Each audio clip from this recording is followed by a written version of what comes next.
Hello friend and welcome to a new Let's Play of a Legionary's life.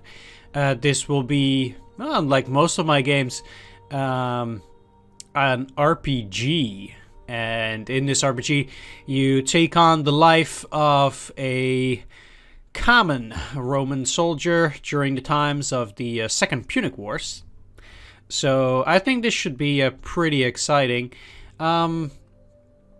It's not your classical RPG in the sense that you go and recruit a bunch of characters, defeat the evil monster, and save either the world or the princess or whatever.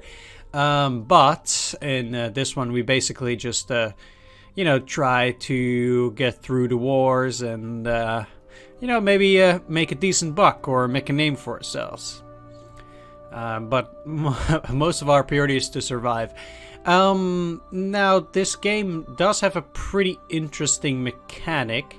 I've had 2 runs under my belt so far, and I think I get what's going on here. Not entirely as of yet, but the way this game works is that basically when you start a new game, you are pretty weak actually the first time around. At some point in the game, you're just, you're gonna die, potentially. And then once you die, your stats get put into the Hall of Fame, where you cannot see any entries just yet because I haven't started a new game. I haven't played a game. I deleted my 2 older save files there. But you get a couple of points based on how well you did. And then later on, if you do a new game, you actually get to allocate some extra bonus points to the stats that you'll get. And you'll be a bit better, you'll do a bit better, etc, etc. And so you keep playing the same game, but you keep doing better every time, hopefully. At least I think that's the idea. Either way, I'll be going over all of the game's mechanics, etc, etc, as I go along during my first game. And then, we'll just take it from there. So, I'm pretty excited to be playing this and trying to do my best here. So, when you start a new game, we have this character creation, in which we already see quite a couple of things. So, we can have a few different kind of characters. We can have a physically built character, a balanced character, or a character with high mental capabilities. Basically, either of these 3 affect these stats that we have down here. Strength, endurance, constitution, quickness, coordination, charisma, awareness, and intellect. Those are all stats that affect different things. Now, if we press this here question mark, they actually do explain stuff. So for example down here, your character's starting attributes are randomly picked, so you can re-roll them as many times as you like until you're satisfied with the result. That seems to be a bit unfair because sometimes you get really good ones just all across the board, and you can also get pretty bad ones compared to what we have here. It's actually not a set amount of points that you can get which are divided. Sometimes you just get more points on one roll than another, which is one thing which seems odd to me, because it means if you just you can keep rolling until you get a very good character, which is weird. Either way, besides their usage in combat, attributes are checked very often through the game. Some of the checks are hidden. For most, the outcome is explicitly displayed. For instance, an indicator like this might appear during a narration check, strength and endurance. It means you've just passed a test involving strength and, to a lesser extent, endurance. So you know that strength is the most important here and endurance is second. So because strength is first, it's also highlighted more. That's the most important stat for this check. I guess it's just, a die roll, effectively. The higher your values, the higher the chance that a check will succeed. An especially high or low chance might even remove the random factor and secure the outcome. So what I gather from that is that if you have let's just say that your strength is very high, above a certain number, then there's no more randomness in the check that the game is making, but they will just say outright that you actually won the roll. So say that you have a strength of 69, then the game might roll a dice on a check, a 100-sided die, and see whether you will pass the check, whether that's lower than 69 or something. But if you then have 70 strength, it might say, oh, your strength is high enough, so we're not even going to throw a die roll, which of course is a lot better than the game still rolling a dice and you only having a 70% chance of passing it. So that's quite a difference. A Legionary's life enforces permadeath. If the main character dies, you'll start anew by rolling another one. On the bright side, you'll see only a fraction of the game's content in each playthrough.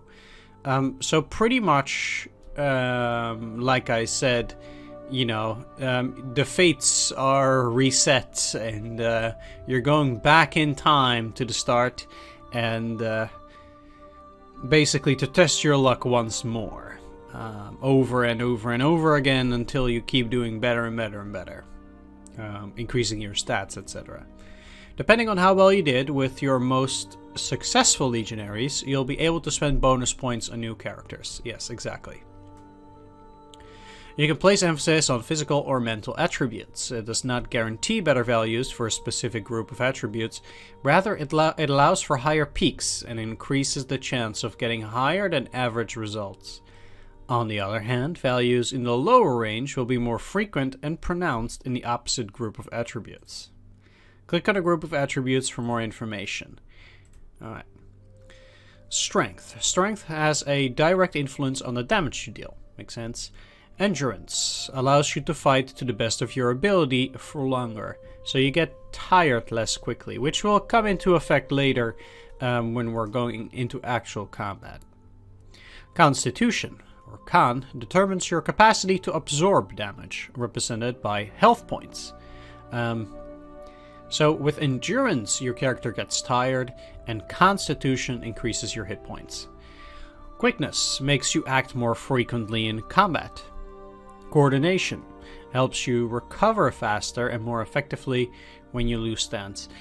Again, quickness and coordination are attributes that I will go over when we actually get into combat, because that will be helpful there.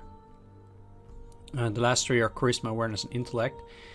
Charisma represents your social skills and personal magnetism.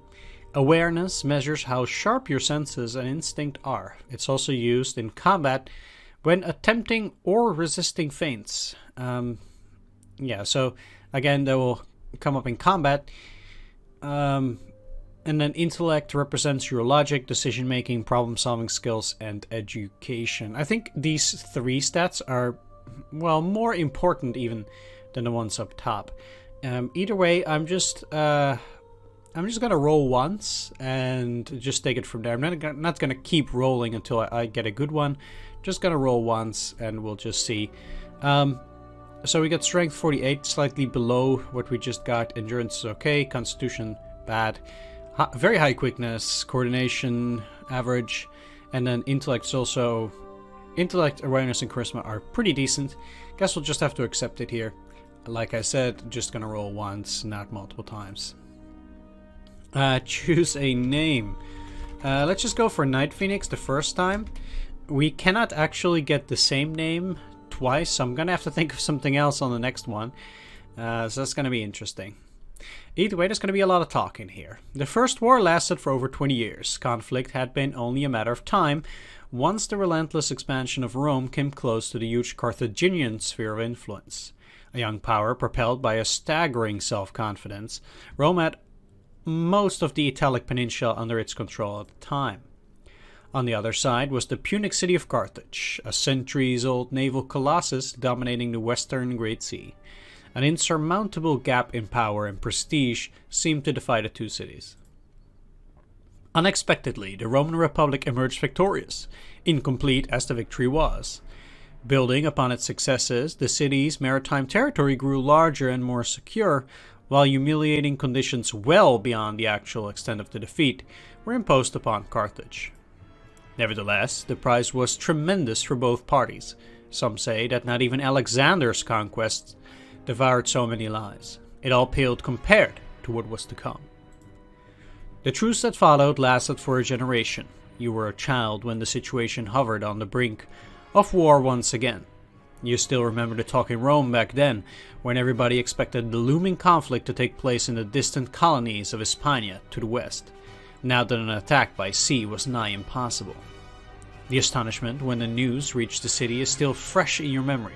A bold, not yet 30 Carthaginian general named Hannibal Barca has led an army through the lands of the fierce Gauls and across the mountains to the north. The war was here, in Italia, a few hundred miles from Rome itself. The following years were marked by growing panic as reports of whole armies annihilated by Hannibal kept coming. The Punic general was stronger, smarter than anything Rome had ever faced before. Yet, his attempt to turn the Italic allies on the Republic was unsuccessful. Defeating him in a pitched battle was beyond the realms of possibility. That much was clear to the Romans. At the same time, he could not lay siege to the capital. The conflict turned into an endless war of attrition. Meanwhile, another war was being fought in faraway Hispania, crucial to prevent the reinforcements from joining Hannibal. About a year ago, the Roman legions were soundly defeated and their commanders, Proconsul Publius Cornelius Scipio and his brother Gnaeus, were killed. What little remained of the army was now controlling a small patch of land, even after reinforcements joined the survivors. The situation looked more desperate than ever. When the Centuriate Assembly had to appoint a new proconsul, only Scipio's son, a young man still in his 20s, stepped forward. No one else wished to take on such a hopeless assignment. You, on the other hand, had no choice at all. Right after you had come of age, you were enrolled in a freshly raised legion, part of a second 11,000-strong reinforcement bound to accompany the new proconsul. After a brief training period, you embarked on a long journey to Hispania. Now you've reached your destination and joined what is left of the previous army. Apparently, with the Romans out of the picture, the Carthaginians have divided into 3 large hosts, each of them at least as big as your current force. They are a long way from your headquarters, committed to securing the whole region. So far away from your home that you can hardly comprehend the distance. With little to no chances of ever seeing your family again, deprived of most of the rights you held as a civilian, you feel strangely calm as you prepare to face the hardships to come. And that's where we are at in part 1. So we've come to the first, inter-battle period, I suppose, in which there are quite a few things that we can do. We're here at our camp, and yeah, I'll just use this again. The question mark.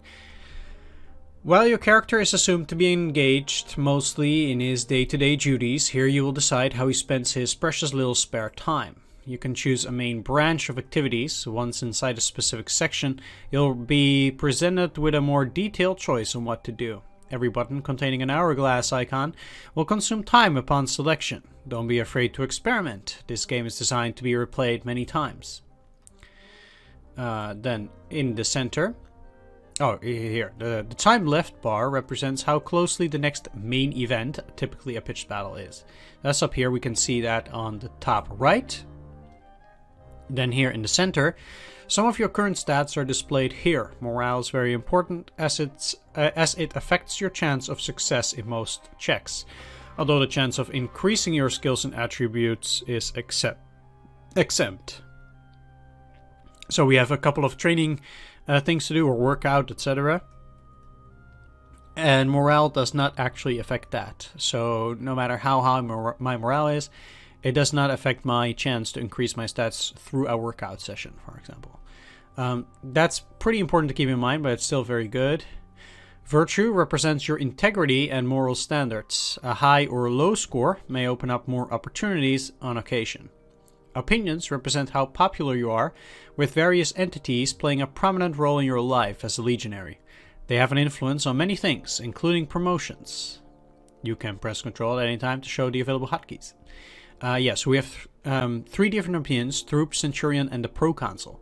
And we really want these guys to like us. That's very, very important. For the troops to like me, that's very important when it comes to training. In this stream in particular, it does add up to more other things. But for the troops to like me, they will open up better sparring options. So if a lot of troops like me, the veterans within the group will want to start training with me. At the beginning, I can try to train with anybody, which is kind of like the lowest of the 3 sparring choices. And you will get the worst result, and at some point you cannot increase your fighting stats anymore through the anyone sparring option, because you're better than most of the regular soldiers, so then you need to go to good. But the veteran soldiers need to start liking you, because otherwise they will not want to spar with you, and you cannot increase your stats anymore. The same works for best. So you need a high troop opinion in order to actually get better at combat. The opinion of the Centurion, I believe, mostly comes into effect for promotions. Some other few things as well, but much less than troop. Troop is most important. And then Proconsul, I haven't seen that come into effect just about yet. Like I said, I have only had 2 playthroughs under my belt. So I haven't really seen where having favor with the Proconsul is the best. I also believe that comes into consideration when getting a promotion, I think, but I will have to see about that.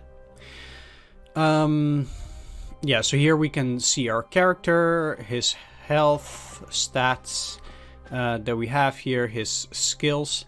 Our rank is none. We are a simple legionary, one of about 120 in a maniple. A small tactical unit led by 2 centurions. You can see my wage, fixed costs, and then effective pay is 74. In my inventory, we can see what we have here. I am currently wearing a light Celtic helmet, a pectoral plate, scutum, and an italic siphos.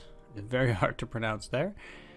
And nothing on the legs, pretty much. So, that's our equipment. I'll be going over the stats for the equipment in just a little bit, because that's just gonna do a lot of explaining. As for my deeds, I don't have any awards, and I've never defeated anyone. Yeah. Alright, so let's just start here with this miscellaneous screen. So, we can actually start, training for a bit. Now, if we take a look at our character, we can see our attributes that we had before.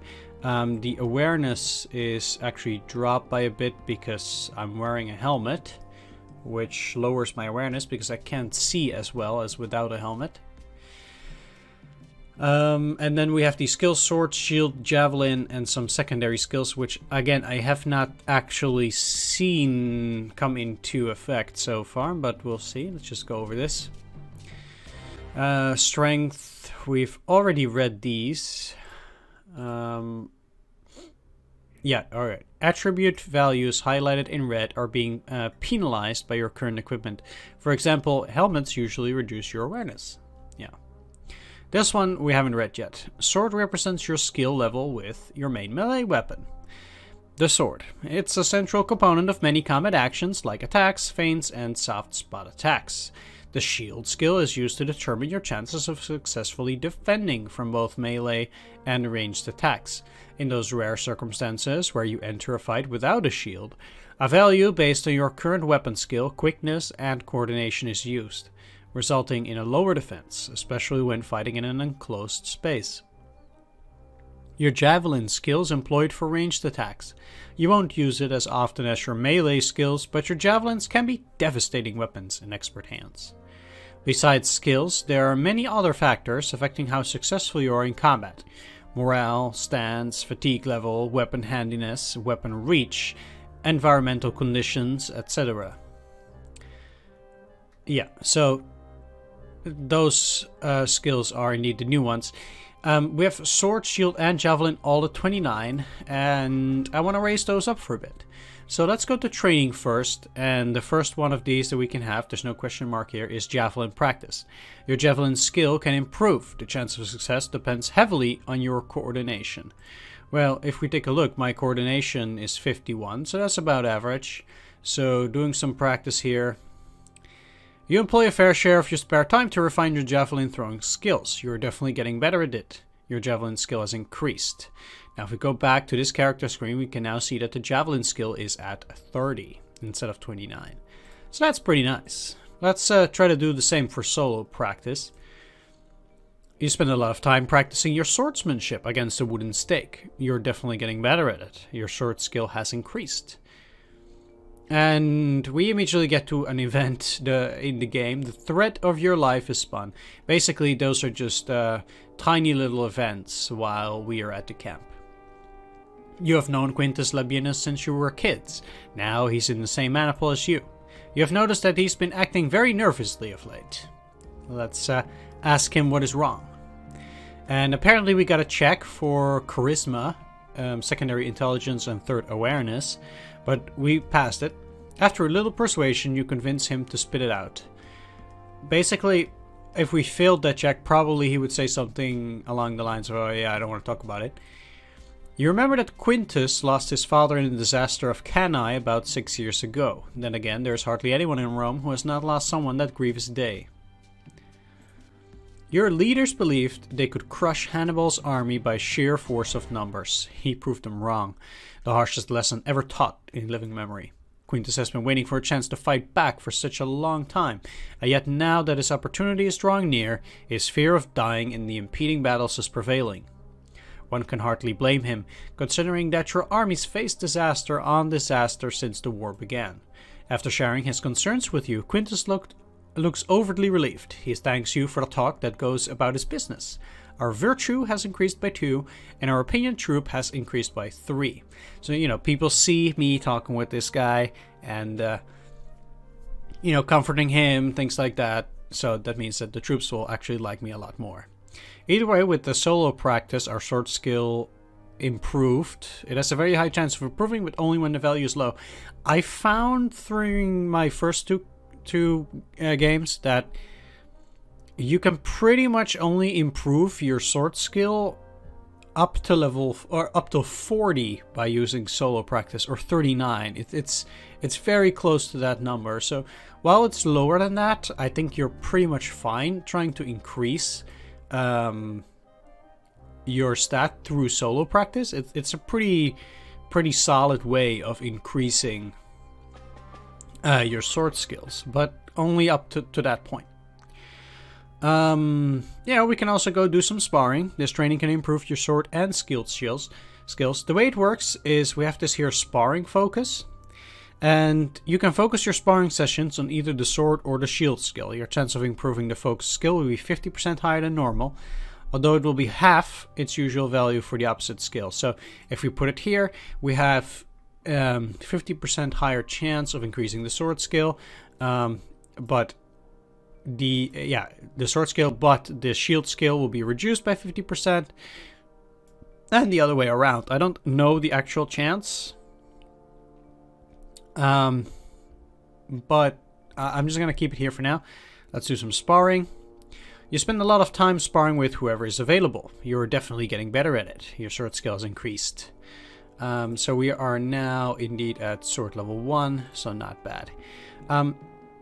In this game, there is a penalty for training or doing workouts too often consecutively. So in order to prevent that, you can spend some leisure time.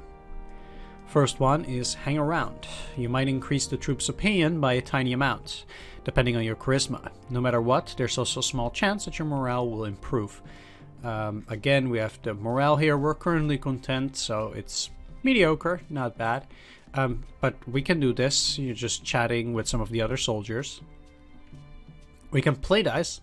You can either win or lose a small amount of money. The troop's opinion may change, usually for the better, although that depends on your charisma. If you win money and improve your relationship with the troop, your morale will increase as well. And we can play a board game. Play board game works like play dice, but your success largely depends on your intellect.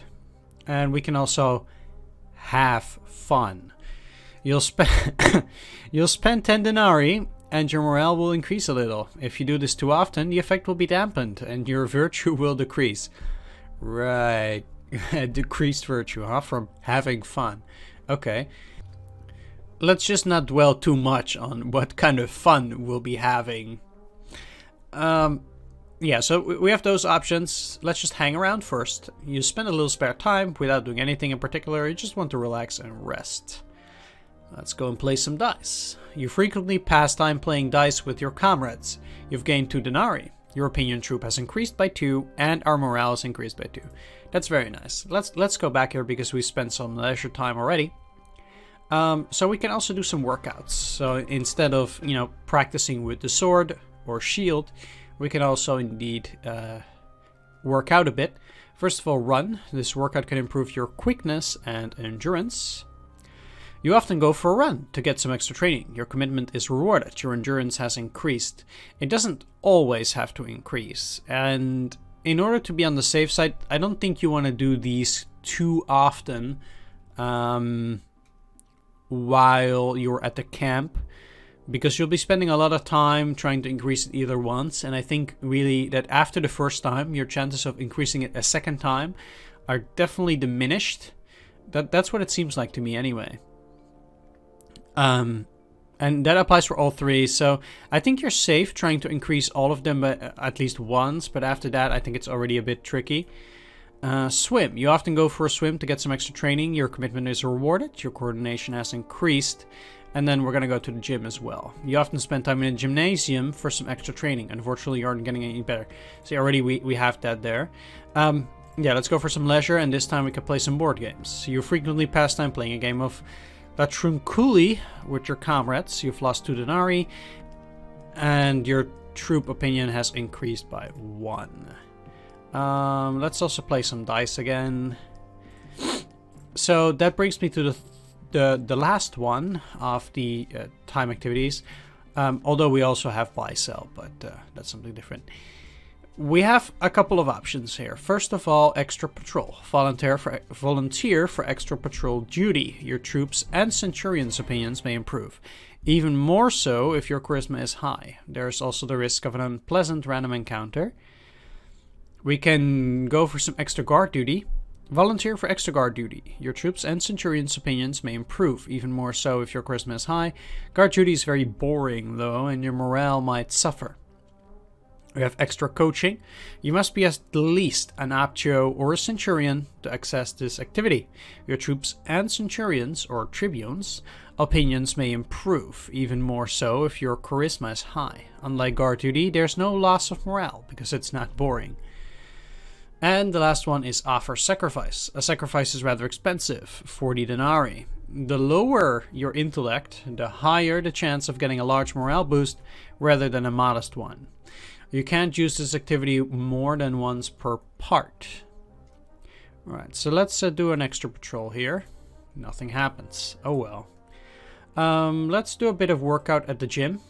You often spend time in a gymnasium. Your strength is increased and your constitution is increased. That's very nice. Let's also do some training again, both with the sword and with the javelin. And let's do some leisure activities again. Playing dice is pretty good usually, although the thread of my life is fun. You've stuck with an especially aggressive sparring partner this morning. Theseus has been here in Hispania since long before your arrival. He is one of the survivors of last year's debacle. His blade has come dangerously close to your throat twice already. Even a wooden practice sword can be lethal when it's used like that. We can either complain, keep going, or attempt a spectacular counter-strike. I don't know if we're strong enough for this, but let's just keep going. We're not very... We lost the roll on the fence. You try to stand your ground as best you can, but he's too skilled for you. A quick slash on your sword and arm and a thrust to your ribs leave you panting and gasping. Your health has decreased by 11. Trying hard to shrug off the pain, you keep going till the end of this practice session. Well, that didn't turn out too well, did it? But that's what I said during this game. You know, at the beginning, you're very, very poor, you're very weak. But maybe on your 4th or 5th playthrough, you know, you might be able to defeat this guy and actually get something nice out of this. But definitely not now because, yeah, we're quite poor here. Yeah, your wounds hurt and your recovery feels painfully slow. Your morale is decreased by 5. So, if we look at the character, we see that our health hasn't actually decreased. That's because during this intermediate period, we basically trade morale for health. So there will be an event saying like, hey, you know, your wounds are healing and that costs you morale. I haven't checked whether it also costs time, but it definitely does cost morale. In order to get my morale a bit higher up, I'm going to offer a sacrifice to the gods. You offer an expensive sacrifice to the gods. You feel confident that they will protect you from the perils to come. Morale is increased by 20, and we have lost 40 denarii, so that that sparring training with that guy was, yeah, was not that good for us. But we have very high morale again now, so that's great. So let's take a look here. We have 21 gold. We really cannot buy anything with that, unfortunately. Let's just continue to do some training with the sword here. We've received a regular pay. Let's throw the javelin for a bit. Nice. You know, do some leisure time. Hanging around. Let's go for an extra patrol duty, maybe also some extra guard duty. Not bad. The thread of your life is spun. You're on guard duty when you hear a strange noise. It came from somewhere to your left. Let's investigate. But we failed our intelligence check.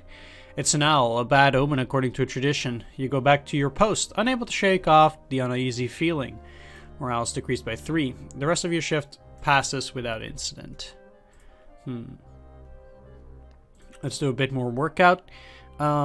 Let's go for a bit of a swim. And let's go to the gym as well. And then let's do some more sword practice.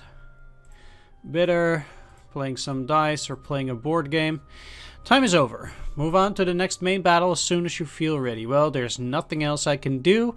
So I definitely will do that. Yeah, we've gone over the start of the game and some of the basics, what we can do while in the camp.